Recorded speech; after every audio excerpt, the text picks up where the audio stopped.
بسم اللہ الرحمن الرحیم.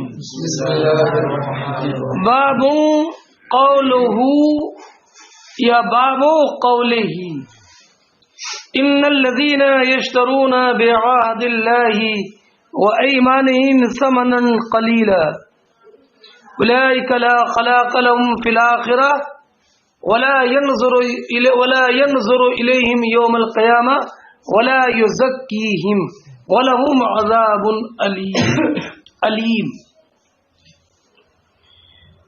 علیم کا معنی انہوں نے بتایا. علیم فعیل کے وزن پر ہے, لیکن یہ فعیل بمعنی مفعل ہے نا. تو علیم کا معنی ہے مولم. علام کے معنی تکلیف پہنچانا, مولم کے معنی تکلیف پہنچانے والا. معنی یہ وَلَهُمْ عَذَابٌ عَلِيمٌ ای مولم, ان کے لیے عذاب ہے جو ان کو علم پہنچانے والا ہے. علیم بمعنی. اور بعض علماء نے ایک دوسرا معنی بتایا کہ فعیل بمعنی مفعول ہے. یہ فعیل جیسے جریح بمعنی مجروح, تو علیم کے معنی علیم ہے تو فعیل کے معنی میں, مگر بمعنی مفعول ہے. معلوم تو معنی یہ ہوگا کہ ان کے لیے وہ عذاب ہے کہ اس عذاب کو خود تکلیف دی گئی ہے. یعنی اتنا سخت ترین عذاب کہ عذاب خود عذاب میں ہے نا. سمجھ گئے. اب حضرت عبداللہ ابن مسعود رضی اللہ تعالی عنہ بیان فرماتے ہیں کہ رسول اللہ صلی اللہ تعالی علیہ وسلم نے ارشاد فرمایا کہ جو انسان مسلمان کا مال ہڑپنے کے لیے قسم کھائے, تو مال ہڑپنے کے لیے قسم کھانے کا مطلب جھوٹی قسم ہی تو ہوا, اور ایسی قسم کے قسم پر ڈٹ جائے بخدا میرا ہی ہے. اور یمین صبر, صبر کے معنی آتا ہے روکنا ہے نا. یعنی نفس حبس النفس علی المکارہ کا نام صبر ہے. سمجھ گئے کہ بات انسان کے نفس کے خلاف ہے لیکن اسی پر ڈٹ جائے تو یہ صبر ہے.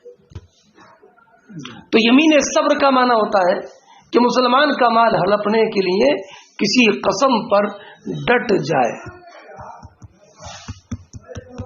سمجھئے. تو اب اللہ تبارک و تعالی کے پیارے رسول نے ارشاد فرمایا لقی اللہ وہو علی غضبان. سرکار نے فرمایا وہ اللہ تعالی کی بارگاہ میں اس حال میں پہنچے گا کہ اللہ تعالیٰ اس سے حالت غضب میں ہوگا. لقی اللہ وہو علیہ غضبان. اللہ تعالیٰ سے اس کی ملاقات اس حال میں ہوگی کہ اللہ تعالیٰ اس سے حالت غضب میں ہوگا, اس پر غضب فرمائے گا. یہ سرکار نے فرمایا. سمجھے. تو اب حضور نے فرمایا کہ جب یہ فرمایا تو اللہ تبارک و تعالی نے آیت کریمہ نازل فرمائی ان الذین یشترون بعہد اللہ وایمانہم ثمنا قلیلا اولئک لا خلاق لهم فی الآخرہ ولا ينظر الیہم یوم القیامہ ولا یزکیہم. کہ بے شک وہ لوگ جو اپنی قسموں سے بےایمانہم, اپنی جھوٹی قسموں سے, کہ جو قسمیں انہی کی ہیں عالم واقع میں کچھ نہیں ہے. بے شک وہ لوگ جو اپنی قسموں سے اور اللہ تعالی کے عہد سے بخدا ثمن قلیل خریدتے ہیں. یعنی قسم دی, جھوٹی قسم اور ثمن قلیل لے لیا. اللہ کے عہد دے دیا, بخدا کہا اور ثمن قلیل لے لیا. یشترون یہ کلام بطریق استعارہ ہے، قسم دے کر جھوٹا مال حاصل کرنا یہ ایسے ہے جیسے قسم بیچ کر کے مال حاصل کر لینا. تو ان سوداگروں کے لیے لا خلاق لهم فی الآخرہ، ان کے لیے آخرت میں کوئی رحمت کا حصہ نہیں ہے. ولا ينظر الیہم یوم القیامہ ولا یکلمہم اللہ، لا اللہ ان سے کلام نہیں فرمائے گا، کلام رحمت. ولا ينظر الیہم یوم القیامہ، ولا ينظر کا فاعل مذکور نہیں ہے نا اس میں، تو چھوٹا ہے کچھ جو اس کا مرجع ہے. تو لا یکلمہم اللہ ولا ينظر الیہم یوم القیامہ، اور نہ اللہ تعالی ان کی طرف نظر رحمت سے دیکھے گا. ولا یزکیہم، اور نہ ان کے گناہوں کو معاف فرما کر انہیں ستھرا فرمائے گا. کیا بات ہو گئی؟ 3 بات ہو گئی. کلام نہیں فرمائے گا، نظر نہیں فرمائے گا، ستھرا نہیں فرمائے گا، نہیں فرمائے گا. یہ تو یہ ہوا. ملے گا کیا؟ کہاں ملے گا؟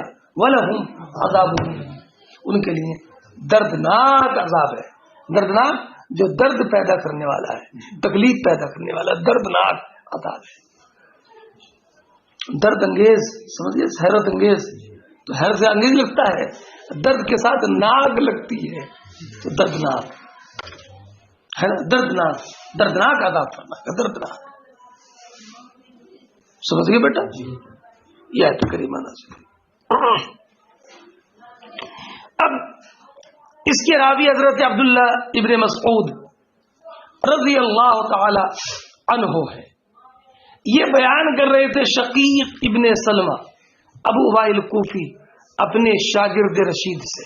یہ حدیث پاک میں نے بتایا تھا کہ خود ان کی تعریف عبداللہ ابن مسعود فرماتے تھے، ابو وائل کی، شقیق بن سلمہ کی. تو اشعث بن قیس آئے، کہنے لگے ارے ابو وائل آپ کے استاد عبداللہ ابن مسعود جن کی کنیت ابو عبد الرحمن ہے، آپ سے کیا حدیث بیان کر رہے تھے،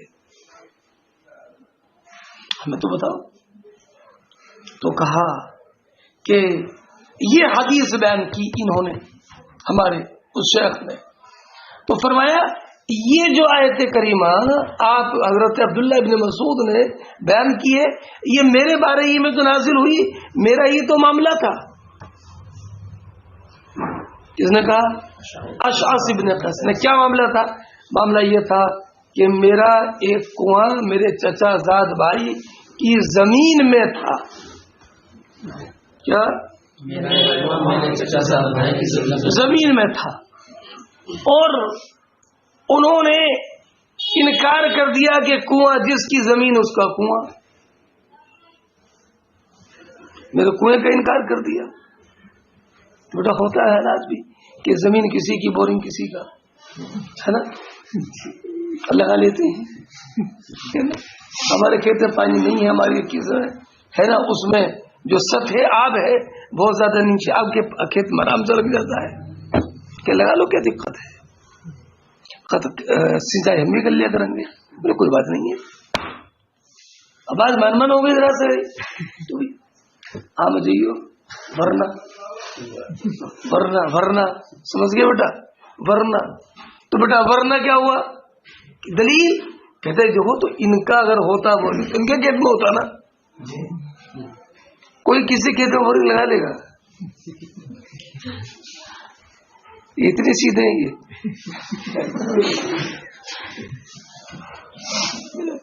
ہمارے کھیت میں لگائیں گے. اچھا آپ لگا لو، ہمارے کھیت میں لگا لو گے؟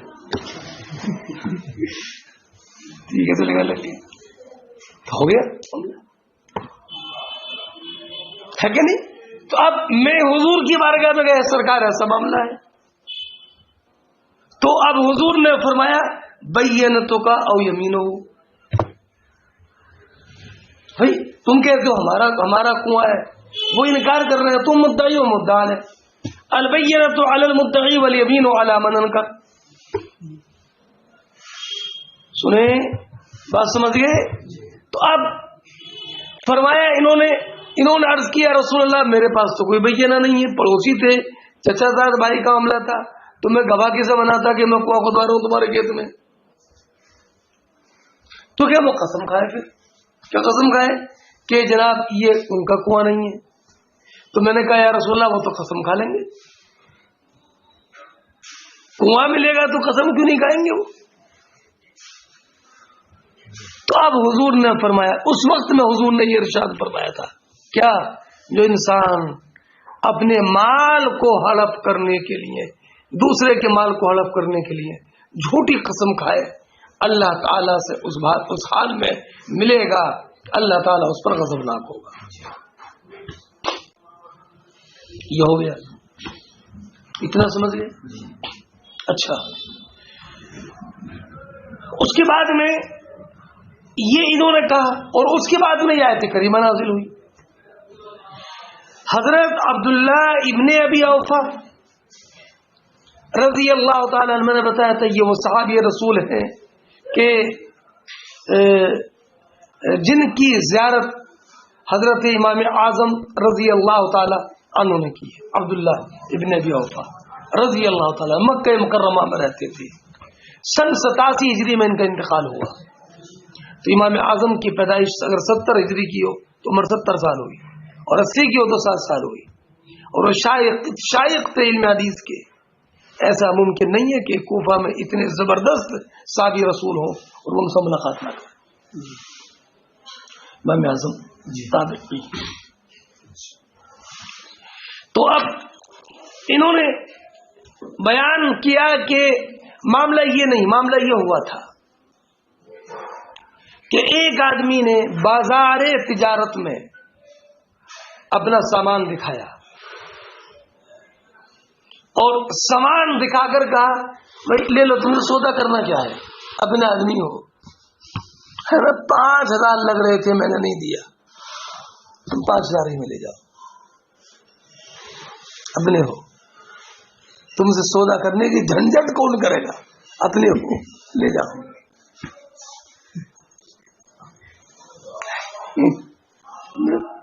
جھنجھٹ سمجھ جاتا ہے، سودا تو پہلے لفظ میں ہو جاتا ہے نا، سنے کہ نہیں؟ حالانکہ اس کے 5,000 لگے نہیں ہیں، لگے نہیں ہیں، کہہ رہا کہ لگے ہیں لیکن لگے نہیں ہیں۔ اس نے جھوٹی قسم کھائی اپنے مسلمان بھائی کے مال کو لینے کے لیے۔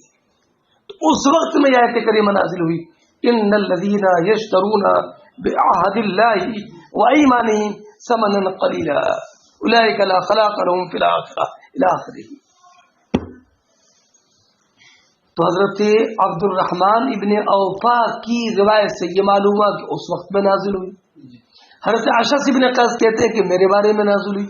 بڑا دونوں میں تعارض نہیں ہے، ایک آیت کے اسباب نزول مختلف ہو سکتے ہیں، 2-3 معاملات پیش آئے اور ان 2-3 معاملات، یہ چند معاملات کا حل اور حکم کسی آیت میں بیان کرنے کے لیے آیت کریمہ نازل ہو گئی۔ اب جن معاملات اس سے متعلق ہیں، اس کے نزول سے متعلق ہیں، سب سبب نزول کہلائیں گے۔ سمجھ رہے بولا شیخ؟ اب بیٹا سنو، عبداللہ حضرت امام عامش یہ بھی کوفی ہیں، ابو وائل بھی کوفی ہیں، عبداللہ ابن مسعود بھی وہاں رہتے تھے، اور ابو عوانہ وضح یشکری یہ بھی کوفی ہیں۔ فرماتے ہیں قال رسول اللہ صلی اللہ علیہ وسلم نے فرمایا، من حلف بیمین صبر، جس انسان نے ہے نا لیقطع بها مال امرئ مسلم، جس انسان نے مسلمان مرد کے مال کو ہڑپنے کے لیے، جو انسان کسی جھوٹی قسم پر ڈٹ گیا، کیا بولو ڈٹ گیا، یمین صبر، قسم پر خدا ہوا ہے، 1000 مرتبہ قسم کھلا لو تو کھا لوں گا، بس مسجد میں لے کے مت جانا، سمجھ گئے؟ یمین صبر مانا یمین صبر، ڈٹ جائے، یمین صبر ہوا ہے ایسا، میں جانتا ہوں جھوٹی قسم کھانا کتنا گناہ کام ہے، ہوا ہے ایسا ہے کہ نہیں؟ جھوٹا آدمی قسم زیادہ کھاتا ہے، تجربہ یہ ہے، حالانکہ کوئی قاعدہ کھلیا نہیں ہے یہ، مگر وہ جانتا نا کہ میری بات قسم چلے گی نہیں، اندر کا احساس بتاتا ہے کہ جھوٹی ہے قسم کھاؤ کبھی کچھ چلے گی تو چلے گی، تو جھوٹ آدمی قسم زیادہ کھاتا ہے، اور سچا آدمی قسم کھانے سے بچتا ہے کہ نہیں؟ بچتا، اور جھوٹ آدمی، جو آدمی جھوٹا ہوتا ہے اس کا قسم کھانے کی عادت پڑ جاتی ہے نا، اور جو کام عادت نہ گیا پھر کیا ہے کہ نہیں؟ اچھا کچھ ایسے لوگ ہیں جو قسم کھانے سے ڈرتے رہتے ہیں سچی ہو، ایسا نہیں بیٹا، سچی قسم کھانے میں کوئی حرج نہیں ہے، کلام کو موقت کرنا ہے نا۔ تو لقی اللہ وهو علی غضبان، تو اللہ تعالیٰ کی بارگاہ میں اس حال میں پہنچے گا کہ اللہ تعالیٰ اس پر غضبناک ہوگا، اللہ تعالیٰ نے اس کی تصدیق نازل فرمائی، ان الذین یشترون بعہد اللہ وایمانہم ثمنا قلیلا اولئک لا خلاق لهم فی الآخرہ الی آخر الآیہ۔ قال حضرت ابو وائل کہتے ہیں فدخل الاشعث ابن قیس، اشعث ابن قیس آئے تو کہا ما یحدثکم ابو عبد الرحمن، تم سے ابو عبد الرحمن عبداللہ بن مسعود کیا حدیث بیان کر رہے تھے، بتاؤ تو صحیح، ہمیں بھی بتاؤ۔ تو کہا قلنا کذا و کذا، قال فی یا انزلت، میرے بارے میں نازل ہوئی ہے، تو کانت لی بئر فی ارض ابن لی، میرے چچا زاد بھائی کی زمین میں میرا کنواں تھا، تو اب اس نے انکار کر دیا، تو نبی کریم نے فرمایا بینتوں کا او یمینہ، قلت اذن یحلف یا رسول اللہ، یا رسول اللہ تب تو قسم کھا لے گا، تو حضور نے فرمایا من حلف علی یمین صبر یقطع بها مال امرئ مسلم وهو فیها فاجر، جو انسان کسی مسلمان کا مال حاصل کرنے کے لیے کسی قسم پر ڈٹ جائے اور حال یہ ہو کہ وہ اس قسم کے معاملے میں فاجر ہے، سمجھ گئے، فاجر ہے یعنی سچا نہیں ہے، تو لقی اللہ وهو علی غضبان۔ فرماتے عبداللہ بن ابی اوفا کہ ایک انسان نے بازار میں اپنا سامان لگایا، اقام صلاتن فی السوق، بازار میں اپنا سامان لگایا، سامان لگانا جانتے ہو نا، سامان لگایا، فحلف بها، تو اس نے اس سامان کے بارے میں قسم کھائی، لقد اعطی فیها ما لم یعطیہ، فرماتی ہے تو اس نے کہا کہ بے شک لقد اعطی بها، بے شک اس سامان کے مجھ کو اتنے پیسے مل رہے تھے اور میں نے اتنے میں اسے نہیں دیا ہے، کیوں؟ لیوقع بها رجلا من المسلمین، تاکہ اس کی قسم کے ذریعے کسی مسلمان کو جھانسے میں لے لے، ہے نا، پھندے میں پھنسا لے، جال میں پھنسا لے، لیوقع واقع کر لے، یہ قاص ہے، واقع کر لے، اور کوئی کہتا ہاں ٹھیک ہے بھائی آپ نے ان کو نہیں دیا، کیا کروں، شام ہو رہی ہے، اب سامان کیا واپس لے جاؤں گا، رقم خالی کرنا ہے، لے جاؤ تم، جال ہوتے جال ہے جال، پھنسا لے۔ بتایا تھا کہ اشرف علی کا بھی جال تھا، بہت لمبی تصویر تھی اس کی، بتایا تھا نا آپ کو، لمبی تصویر پڑھتا تھا، بہت لمبی تصویر، تو کہتے ہیں حضرت یہ تو بہت بڑی لمبی تصویر پڑھتے ہیں، تو مسخرہ تھا نا، تو کہنے لگا ارے تصویر نہیں ہے جال ہے، اسی سے لوگ پھنستے ہیں، بات بھی ہو رہی ہے، کھانا بھی چل گیا ہے،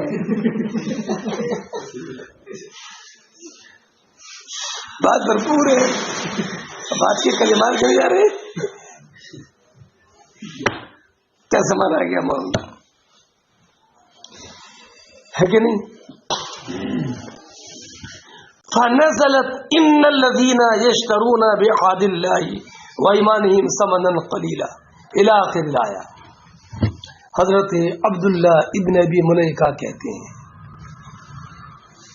یہ تابعی ہیں،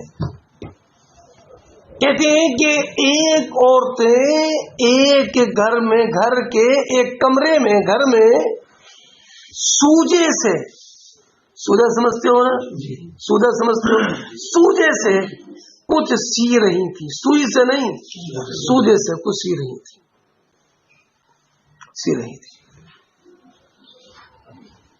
ہے نا؟ تو بیٹا سوئی کی تو نوک لگ جاتی ہے تو اس لوگ عرض کی بات نہیں، سوجے کی لگے تو ہاں سجا دیتا ہے۔ تو ایک عورت کا سوجے کی نوک جو ہے ایک عورت کی، وہ دوسرے کے ہتھیلی میں لگ گئی، ہے نا؟ لگ گئی۔ اس عورت نے دعویٰ کیا، کیا دعویٰ کیا؟ کہ اس نے میری ہتھیلی میں سوجے کی نوک لگائی ہے۔ معاملہ راس المفسرین حضرت عبداللہ بن عباس رضی اللہ تعالی عنہما کے پاس پہنچا۔ کیا عورت نے دعویٰ کیا؟ سوجے کی نوک لگائی۔ تو عبداللہ بن عباس رضی اللہ تعالیٰ عنہ نے فرمایا، بھائی دیکھو دعویٰ کافی نہیں ہے، اگر خالی دعوے کی وجہ سے فیصلے ہونے لگے تو لوگ دوسرے کے مالوں کو ہڑپ لیں گے، اور یہ نہیں بلکہ اگر کسی کا ہاتھ کٹ گیا خود اپنے کرتوت سے فوراً پہنچ جائے گا قاضی کے، میرے پڑوسی نے میرا ہاتھ کاٹ دیا ہے۔ سنے بیٹا، حضرت یہ دلوائیے، انگوٹھا کٹا اپنے کرتوت سے، پیر کٹا اپنے کرتوت سے، پہنچ گیا قاضی کے یہاں، پڑوسی نے مارا ہے، اچھا اس پر دیت واجب ہے، تو یہ تو سب ختم ہو جائے گا، اس کا تو اپنے اس سے کٹا تھا، اس کا دیت میں کٹ جائے گا، قصاص میں کٹ جائے گا۔ تو فرمایا ایسا نہیں ہے، دوسری عورت کو بلاؤ، بلائی۔ تو بیٹا یہ کچھ امور قضا ہوتے ہیں جو قضا سے متعلق امور ہے، آپ نے یہ نہیں فرمایا فوراً بتاؤ تم سے لگا کے نہیں، تو سمجھ آئے نہیں لگا، ختم بات۔ پہلے آپ نے یہ آیت کریمہ پڑھی، سنے یہ آیت کریمہ، اسی لیے اس حدیث کو یہاں پر ذکر کیا ہے، سنو یاد کر لو، جھوٹ مت بولنا، جھوٹی قسم کا وبال بہت ہے۔ لا خلاق لهم في الآخرة ولا يكلمهم الله ولا ينظر إليهم يوم القيامة ولا يزكيهم ولهم عذاب أليم، یہ سزا ہے۔ اب ان امور آخرت پر غور کر کے بتاؤ تم سے سوجا لگا ہے کہ نہیں؟ تو کہا جی مجھے سے لگا ہے۔ تو عبداللہ بن عباس نے فرمایا، حضور نے فرمایا ہے، البینۃ علی المدعی والیمین علی من انکر، یا والیمین علی المدعی علیہ۔ بات سمجھ گئے بیٹا؟ ان امراتین کانا تخرزان فی البیت او فی الحجرہ، گھر میں یا حجرے میں سوجے سے کچھ سی رہی تھی۔ بیٹا کیا سی رہے ہوں گے سوجے سے؟ ایک بات یہ بتائیے، سوچئے کہ اس وقت میں چمڑے کا دور دورہ تھا، خفین چمڑے کے، مشکیزیں چمڑے کے، تلواروں کی نیا میں چمڑے کی، اور جناب تیر رکھنے کا تھیلا چمڑے کا، تو بہت سارے کام چمڑے سے متعلق ہوتے تھے، تو وہ سلتے بھی تھے، کارخانے نہیں تھے، عورتیں سلتی تھیں، سمجھ گئے؟ فی البیت گھر میں، او فی الحجرہ یا حجرے میں۔ بیٹا امام علامہ ابن حجر العسقلانی نے غلط توضیح کی ہے، اور وہ توضیح رہی ہے کہ اس میں حذف ہے، حذف یہ کہ یہ گھر میں سی رہی تھی اور پاس والے کمرے میں مرد بیٹھے تھے، جب سوجا لگا تو شور مچا، لوگوں سے کہا کہ اس نے مارا ہے، تو حذف ہے۔ اور اللہ نے فرمایا حذف زیادہ ہو گیا ہے کہ نہیں، اور کوئی قرینہ بھی نہیں ہے، یہ گھر میں او فی الحجرہ۔ تو بیٹا بیت کا اطلاق ما یبات فی، اس میں رات گزاری جائے اسے بولتے ہیں بیت، ہے نا بیٹا, سی برآمدہ کھلا ہوا راستہ, یہ بیت نہیں ہے. چہار دیواری, یہ بیت نہیں ہے. خالی چار دیواری ہے تو بیٹھ سکتے ہیں لیکن بیت نہیں ہے. وہ ہے جو دو بیٹھ لیتے ہیں پھر گھر چلیں گے, کہ وہ گھر نہیں ہے کہ نہیں بیٹا. تو بیت وہی ہوتا ہے. میں یہ بات تو تھی, بیت چھت پڑی ہو یہ وہ, اور جس میں رات گزاری جائے کہنا بہت لمبا گھر ہے, یہاں سو وہاں سو, یہاں سو وہاں سو, بہت کمرے ہیں, آپ بلا تکلف آئیے نہ بچوں کا آئیے. تو گویا کہ سب مکمل بیت ہے. اور حجرہ جو ہوتا ہے بیٹا, حجرہ یہ ما یو ہوتا جروبی, جس میں کہ آڑ ہو, وہ ہے حجرہ. تو گھر میں جو ایک کمرہ ہوتا ہے نا, کوئی بھی کمرہ, اسے بولتے ہیں حجرہ, ہے نا. تو بیٹا اب کوئی انسان اپنے گھر میں کام کر رہا ہے, کہاں تھے بھائی, بہت دیر میں نکل کر رہے, ارے آپ کہیں نہیں, گھر نہیں تھا. اور کبھی کیا بولتے ہیں, کہاں تھے بھائی, اب تک کمرے میں تھا, کمرے سے آ رہا ہوں. تو گویا کہ جو گھر میں ہوتا ہے وہ یہ بھی کہہ سکتا ہے کہ جو گھر کمرے میں کام کر رہا ہے وہی بھی کہہ سکتا ہے گھر میں کام کر رہا تھا, کمرے میں کام کر رہا تھا. تو دونوں تعبیریں صحیح ہیں. یہ جو سل رہی تھیں, جو بھی سل رہی ہوں, میں نے کچھ چیزوں کے نام بتا دیا آپ کے, کہاں سل رہی تھی, پھر بیت اور پھر حجرہ, گھر میں یا کمرے میں, بات دونوں صحیح ہیں, دونوں تعبیر ہیں. بیٹا شداب سمجھ رہے ہو. تو ایک نکلی وقد انفذا باشفن فی کفیہ, عشق کے معنی سو جاتا ہے اور عبرتن کے معنی سو جاتا ہے. تو ان میں سے ایک نکلی, ایک تو یہ ہے ملا بیٹا, اور ایک یہ فجرحت بھی ہے, ایک کو زخم لگ گیا ہے نا, کہاں, اس کی ہتھیلی میں سوجا چبھ گیا تھا. چبھنا سمجھتے ہو نا. فدعت الی الاخرى, اس نے دعویٰ کیا, ارے بولو بھائی, فرفع الی ابن عباس, تو معاملہ پیش کیا گیا حضرت عبداللہ ابن عباس. تو عبداللہ ابن عباس نے فرمایا, حضور نے فرمایا, لو اعطى الناس بدعواهم لذهبت دماء قوم واموالهم وذكروها بالله وقروا عليها, اس کو اللہ کا نام دے کر کے اس کو نصیحت کرو, اس پر یہ آیت کریمہ پڑھ کے سناؤ. ملا عبداللہ ابن عباس فذكروها, لوگوں نے اس کو نصیحت کی, فاعترفت, اس نے اعتراف کیا, وقال ابن عباس, حضور نے فرمایا, الیمین علی المدعى علیہ, مدعا علیہ پر یمین. ضرورت کے بعد بیٹا کیا بولوں میں, کوئی بات تو ہے, کوئی صحیح ہے, سمجھ رہے بات کو ہے, سست ہے نہیں ہے.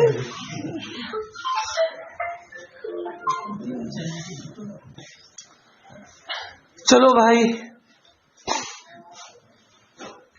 یہ باب اللہ تعالیٰ کا ارشاد, قل یا اہل الکتاب تعالوا الی کلمۃ سواء بیننا وبینکم الا نعبد الا اللہ ولا نشرک به شیئا. تو حضور نے جو ہرقل کو خط لکھا تھا نا, اس خط میں آیت کریمہ لکھی تھی, اس کے تحت پوری ہوئی حدیث کریم بیان کی ہے جو آپ نے بابو بدل وحی کے تحت پڑھی ہے. بس ابو سفیان کی روایت سے, جو اس وقت میں ملک شام میں ہرقل نے ان سے سوالات کیے تھے. بیٹا وہی ہے, امام زہری کے راوی ہیں, اور امام زہری کے شیخ عبید اللہ ابن عتبہ ہیں.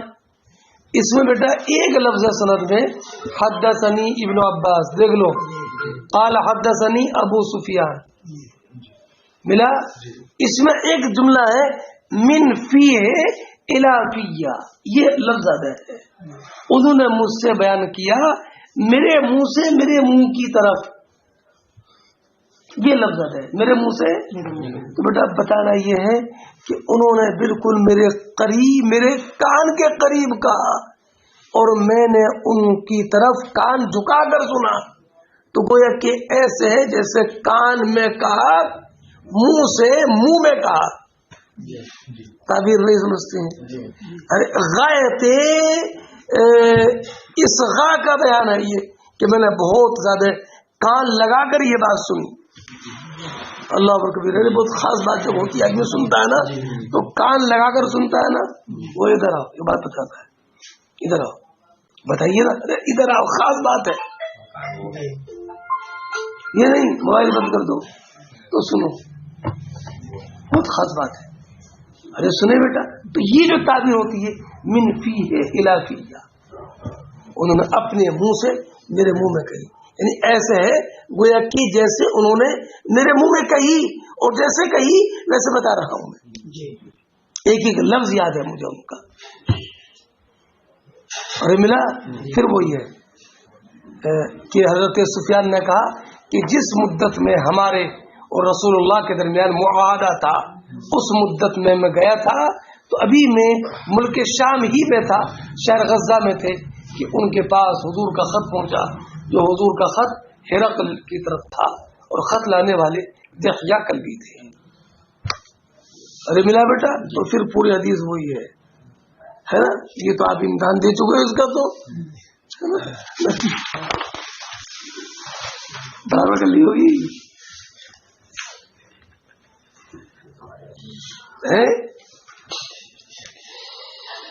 باب قوله لن تنالوا البر حتى تنفقوا مما تحبون وما تنفقوا من شيء فإن الله به عليم. اے لوگو, کمال نیکی کو نہیں پہنچو گے یہاں تک کہ وہ خرچ کرو جو تمہیں سب سے زیادہ پسند ہو. تنفقوا ما تحبون نہیں ہے, مما تحبون, من تمیز کے لیے سارا خرچ مت کر دینا. ما تحبون خرچ نہیں کرنا ہے, من ما تحبون ہے جو تمہیں پسند ہے اس میں سے خرچ کرنا ہے. سب نہیں بیٹا, اگر سب خرچ کر دیا تو اولادیں کو سے گی. ہمارے دادا تو سب ہے نا, اس لیے ما تحبون خرچ نہیں کرنا ہے. ہاں شاباش, جو پسند کرتے ہو نا اس میں سے خرچ کرو. اس لیے بیٹا نوٹ تو سب برابر ہیں, جو ان سے بھی دو, لیکن جب رائے خدا میں خرچ کرنے کا نمبر آئے تو بالکل جو قرار ہے نئے نئے نوٹ ہے وہ دو, یا تمہیں پسند ہے وہی خرچ کرو. وہ نہیں کہیں نہ چلے, کوئی انعام میں چلے.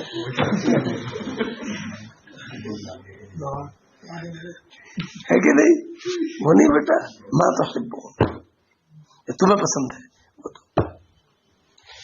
حضرت ابو طلحہ رضی اللہ تعالی انصاری صحابی, حضرت ام سلیم کے شوہر. ام سلیم کا تو پہلے مالک کے نکاح میں تھی, ان کا انتقال ہو گیا حالت کفر میں. ابو طلحہ مشرک تھے, ام سلیم کو دعوت دی, نکاح کا پیغام دیا, کہا کہ ایمان لاؤ تو نکاح کروں گی. تو ایمان لے آئیے, ایمان لے آئے. کہا ام سلیم اب نکاح کر لو, اب تو مسلمان ہو گیا. کہنا اب تو میں تم سے بلا مہر لیے نکاح کر لیتی ہوں. بلا مہر لکھے نہیں, بلا مہر لیے, بلا مہر کے تو نکاح ہوتا ہی نہیں ہے. بلا مہر لیے تم سے نکاح کر لیتی ہوں. تو حضرت انس بن مالک چھوٹے بچے تھے, انس بن مالک چھوٹے بچے تھے, تو یہ بھی اپنی والدہ ام سلیم کے ساتھ آ گئے. تو ان کی پرورش ابو طلحہ کے گھر میں ہوئی. ام سلیم چھوٹے تھے, انس مالک کا تو انتقال ان کا ہو گیا تھا, تو یہ چھوٹے بچے تھے, ابو طلحہ کے گھر میں رہتے ہے نا. اب یہ حضور کی خدمت کرتے تھے, خادم خاص. تو حضور کے خادم خاص انس بن مالک ابو طلحہ گھر میں رہتے تھے, اس لیے کہ ان کی والدہ وہیں پر تھی, اس لیے حضور کا ان کے گھر آنا جانا زیادہ تھا, کیونکہ خادم کے ہاں مخدوم جاتے ہیں, سمجھے. اور خادم خاص انس بن مالک, اس لیے حضور کبھی ابو طلحہ کے یہاں قیلولہ بھی فرماتے تھے, جو ام سلیم نے پسینے کا جمعہ کیا تھا شیشی میں, تبھی کیا تھا, جو خادم خاص تھے ابو طلحہ کے پاس رہتے تھے. ابو طلحہ رضی اللہ, اور ام سلیم بڑی دانشور عورت تھی, ام سلیم رضی اللہ تعالی, سمجھے, دانش مند عورتوں میں ام سلیم کے نام کا شمار ہے, ام سلیم رضی اللہ تعالی. تو ایک مرتبہ حضور کی بارگاہ میں حضور کا, حضور ایک چھوٹے سے خادم آپ کے ہیں, ان کے لیے کوئی دعا فرما دے حضور. تو حضور نے دعا فرمائی 3 چیزوں کی. اللہم کثر مالا واطل عمرہ واغفر ذنبا. سمجھے؟ وبارک فی اولادہ. پھر تو کیا عالم تھا، محمد پوچھو عالم. عمر بھی لمبی، مال بھی بہت زیادہ، اولاد بھی بہت زیادہ. وہ حضرت انس بن مالک مصرع آ کر رہنے لگے مقام زاویہ میں. تو بصرہ میں زیادہ کر روایتیں سب سے آخری صحابی انتقال کرنے والے 94 سال کی 94 میں کا وصال ہوا. تو ان سے بہت ساری روایتیں. تو بصرہ کے جتنے محدثین تابعین ہیں اکثر کی روایت انس بن مالک سے، انس بن مالک رضی اللہ عنہ. اور حدیث سناتے بڑے شوق سے تھے. کبھی کہتے آج سن لو، یہ حدیث سنانے والا کوئی نہیں ملے گا. اس تمام صحابہ کرام کا انتقال ہو چکا ہے. تو بہرحال حضرت ابو طلحہ رضی اللہ تعالیٰ عنہ، ان کا نام زید بن اسخان ہے. ان کے باغات بہت زیادہ تھے. اور ان کے باغوں میں سب سے زیادہ انہیں پسندیدہ باغ جو تھا بیرحا کا تھا. بیرحا ہے نا. اور یہ باغ بالکل مسجد نبوی کے قریب تھا. اور اب وہ جگہ مسجد نبوی کے اندر شامل ہے. انہی کے باغ میں وہ کنواں تھا کہ جس کا حضور پانی شیریں تھا. حضور دوپہر میں اس کنویں کے پاس تشریف لے جاتے، وہیں پر آرام کرتے اور اس کنویں کا پانی نوش فرماتے. تو جہاں کنواں تھا وہاں پر فرش میں نشان بنا ہوا ہے، تو وہاں پر تشریف لے جاتے. تو جب یہ آیت کریمہ نازل ہوئی تو انس حضرت ابو طلحہ حاضر ہوئے کہ رسول اللہ، قرآن کریم کی آیت مبارکہ نازل ہوئی ہے لن تنالوا البر حتی تنفقوا مما تحبون. حضور مجھے سب سے زیادہ جو پسندیدہ میرا مال ہے وہ باغ بیرحا ہے. حضور میں اللہ کی راہ میں خرچ کرتا ہوں. انہیں آپ جس کو چاہیں اس کو دے دیں، جس کو اللہ کے، اب جہاں حضور چاہے دے دیں. میں نے اللہ نام پر دیا، اب کس کو حضور دینا ہے آپ جانیں. میں نے تو آپ کی بارگاہ تک پہنچا دیا ہے. اب بارگاہ خدا میں پہنچانے کے لیے آپ کس کو دیتے ہیں یہ آپ جانیں.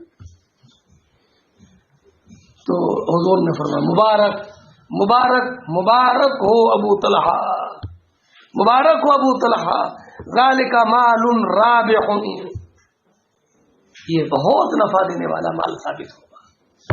یا مال رائح، دونوں طرح کی بات ہے. یہ مال تو آنا جانا ہے.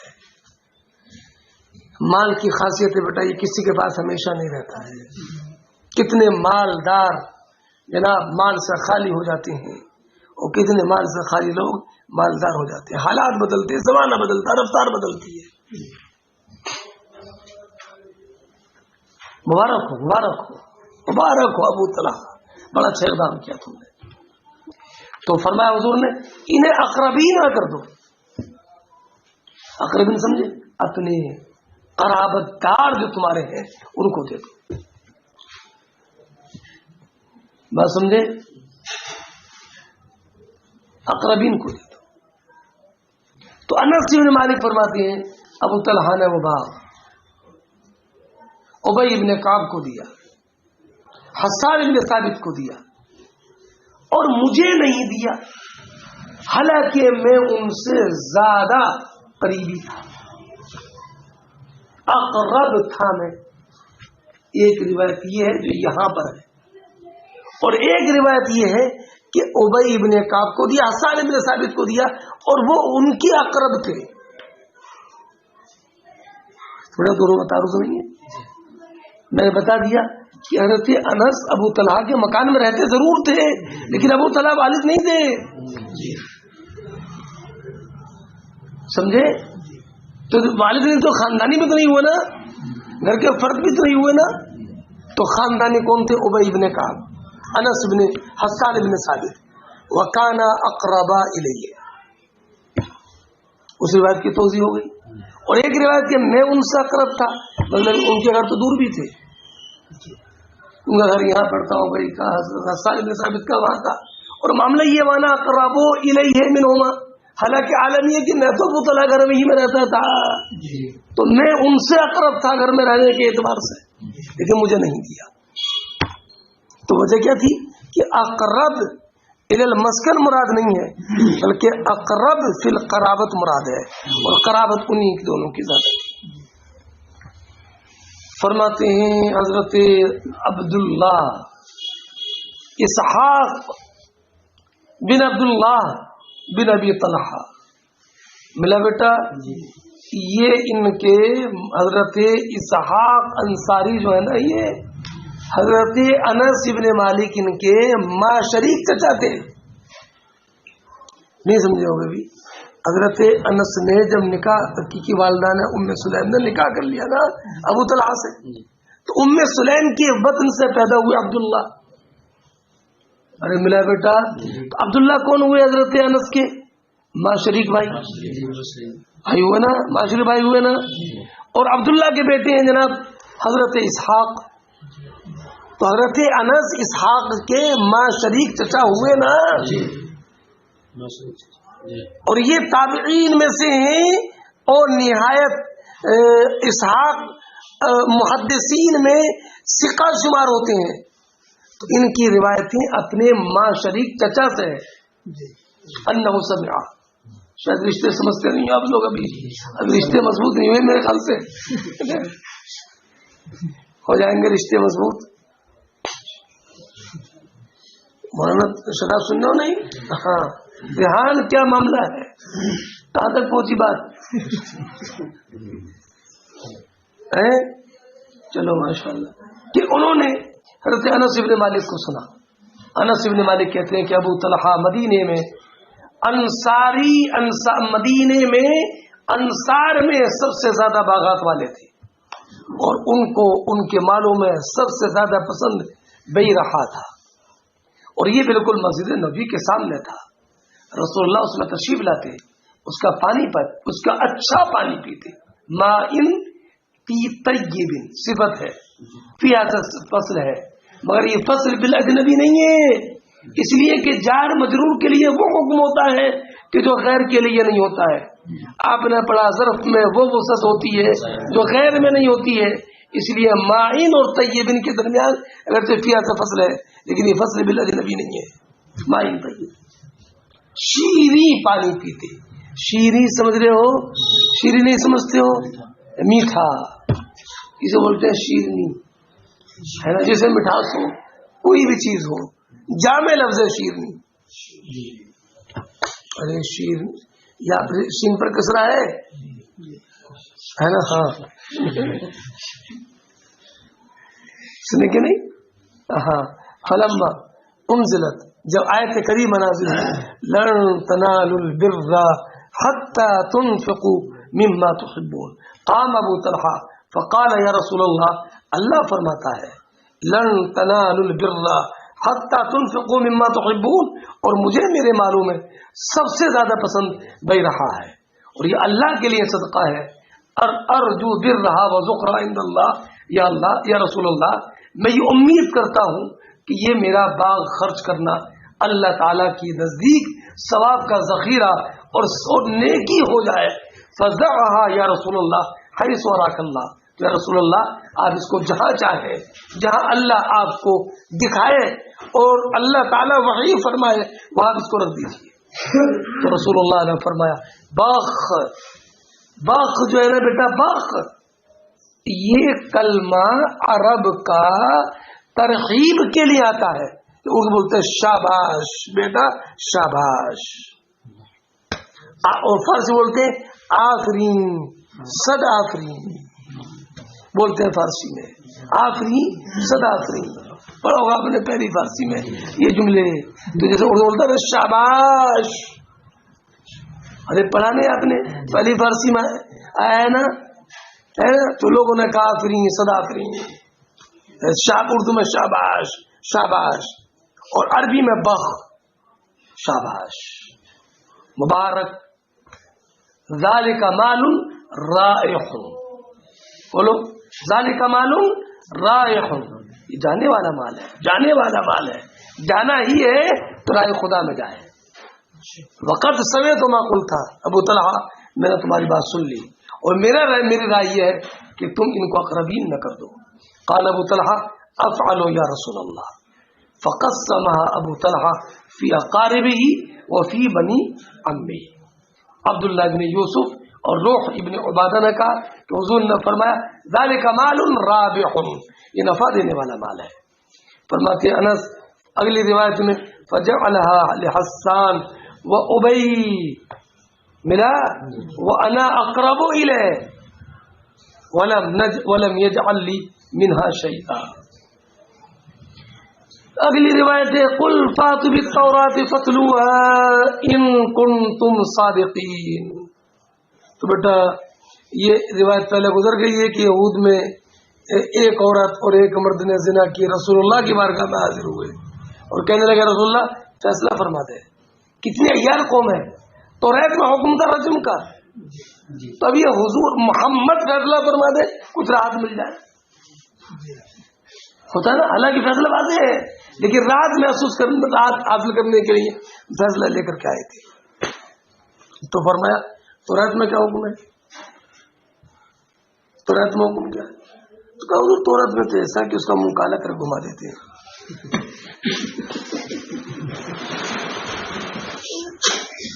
منہ کالا کر کے تو فرمایا قل فاتوا بالتوراۃ فاتلوها ان کنتم صادقین. تو اب کہ توریت لاؤ، فاتوا بالتوراۃ فاتلوها ان کنتم صلاحی توریت. اب توریت پڑھو توریت. تو وہ جو ان کا عالم تھا وہ ایسے پڑھ رہا تھا یوں کر کے ایسے، یہی ہے. اور جو آیت رجم تھی نا اس پہ انگلی ہتھیلی رکھ لی، یہی ہے. اب یہ ہے اس کی نیچے، اب اس کی نیچے یہ ہے. اور جہاں آیت رجم تھی چھپا لیا اس کو، پہلے پڑھتا رہا اور جب آئی اب یہ چھپا لیا. تو عبداللہ بن سلام نے کہا ہاتھ اٹھا، ہاتھ اٹھا، ہاتھ اٹھا، جہاں تیرا ہاتھ ہے وہیں آیت رجم ہے. ہاتھ اٹھایا تو جو چھپایا تھا وہیں پر آیت رجم تھی. تو کہا کہ توریت قرآن سے فیصلہ لیتے، توریت کا فیصلہ موجود تو ہے. تو پھر ان کو مسجد کے قریب ان کو سنسار کیا گیا. مگر زانی کو زانیہ سے اتنی محبت تھی کہ اس کے پتھر لگ رہے تھے تو یہ اس پر گرا جاتا تھا.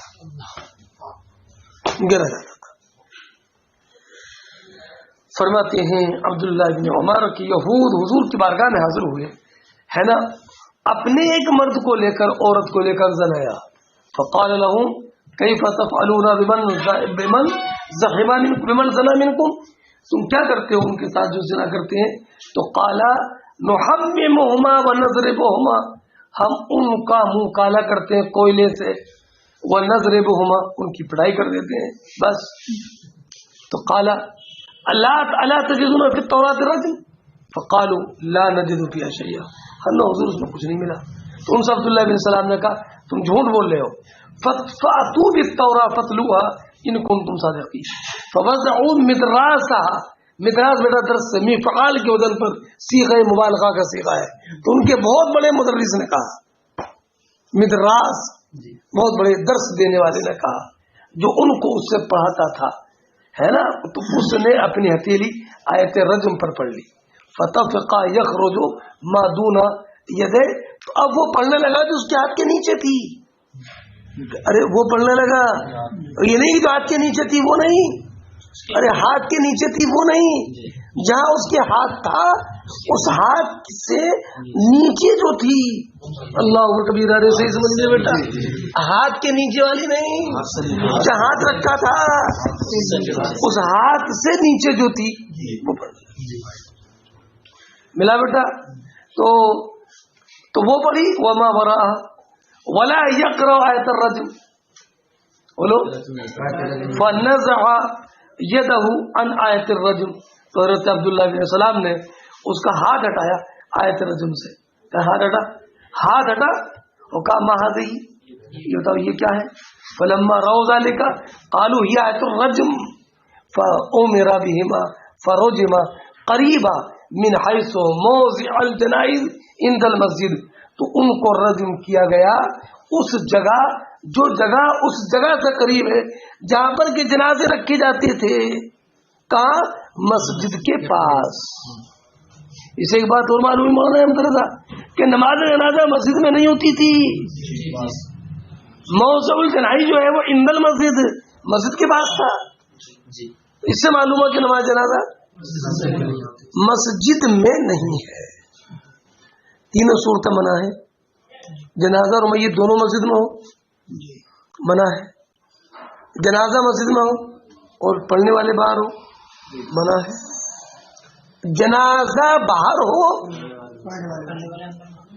سنا کچھ جگہ تو ایسا ہو گیا کہ جان دیوار قبلہ میں وہ پھرکی لگا دی ہے. جنازہ باہر رکھ دے وہیں پر اندر سے اللہ اکبر. یہی منع ہے.